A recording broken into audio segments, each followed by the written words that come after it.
문제는 스마트폰. 최근 들어 나쁜 습관을 논하자면 대화 없이 스마트폰만 보는 행동이라고 합니다. 아빠는 대답만 하고 자녀를 바라보지 않고 스마트폰만 봅니다. 자녀 역시 스마트폰만 바라봅니다. 이러한 상황의 예로 스몬비라는 용어까지 등장하게 된지도 모릅니다. 스몬비란 길거리에서 스마트폰을 보며 주변을 살피지 않고 걷는 사람을 이르는 말입니다. 이런 행위가 교통사고를 유발하는 행위까지 만들었습니다. 횡단보도에서 스마트폰을 보다 교통사고가 나는 사고율이 60%에 달한다는 경찰 보고까지 나왔습니다. 우리는 경각심을 가져야 할 때입니다. 그렇다고 스마트폰이 무조건 안 좋다는 것이 아닙니다. 청소년 문화에서 스마트폰은 뗄 수 없는 도구입니다. 모든 소통수단이 카카오톡이라는 말도 있습니다. 같은 방에 있어도 톡으로 대화를 한다는 말도 있을 정도입니다. 거짓은 아닐 것입니다. 그래서 우리는 전 단락에서 말한 것처럼 코딩과 같이 구체적으로 톡을 해야 한다는 것입니다. 짧은 글은 우리가 익숙하게 생각하는 말입니다. 하지만 말투가 포함되고 감정이 녹여있기 때문에 상황에 따라 여러 가지 생각을 이끌어낸다는 문제가 있습니다. 그래서 우리는 습관에 대해 더 고민하고 가족 간의 협의가 필요합니다. 아빠의 결정. 아빠라는 위치는 모든 것의 결정권을 갖고 있는 위치일지 모릅니다. 그렇다고 무조건 자기 선택을 단정짓거나 다른 이에게 통보해서도 안 됩니다. 이런 상황은 갈등을 야기합니다.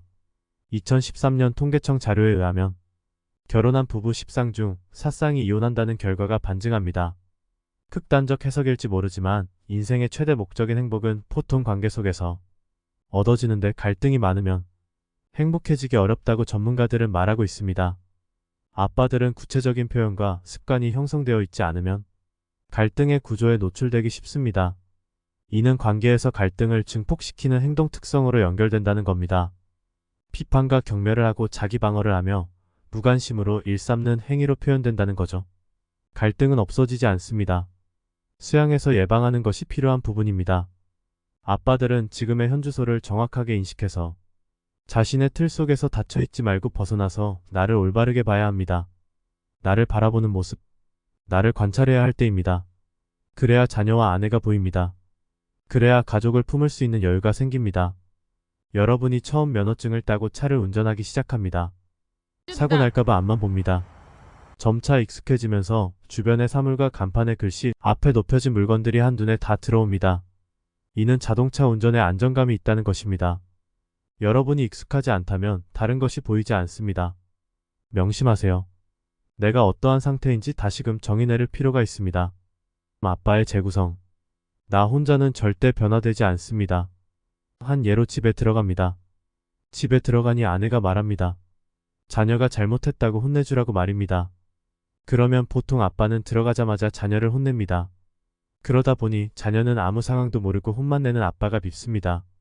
반대로 아내가 혼내라는 말에 자녀를 꼭 안고 무슨 일이야? 묻습니다. 아이의 감정을 읽어줍니다. 그리고 아내를 나무랍니다. 아내는 육아가 힘든데 안 도와준다고 기분이 나쁩니다. 누구 손을 들어주시겠습니까? 남자는 목적성에 길들여져 있어 상황을 보고 해결만이 중요한 해결 중심 사고에 빠져 있습니다. 두 사람 사이의 감정의 파도 속에서 수영만 할 수도 있다는 겁니다. 그래서 전화 또는 문자를 통해 서로의 상황을 미리 파악하고 해결 방법을 협의한 후에 서로가 함께 역할을 할 수 있게 해야 합니다. 서로가 의사소통을 잘할 수 있는 구조를 만들어야 합니다. 정리습관. 감정과 습관은 함께 연습해 놓아야 아빠의 역할을 시도할 수 있습니다. 지금부터 시도해보세요. 여러분의 감정을 추스르고 가족을 바라보세요. 가족의 전체를 볼 수 있습니다. 지금까지는 아빠의 생각만 말했습니다. 이 내용을 정리하다 보면 놓치는 것이 있습니다. 아빠는 자녀와 아내를 보고 있지만 반대로 자녀와 아내는 아빠를 보고 있다는 겁니다. 서두에서 아빠의 미래는 부모자 종감의 영향으로 여러분의 아빠처럼 외로울 수 있다는 이야기를 했었습니다.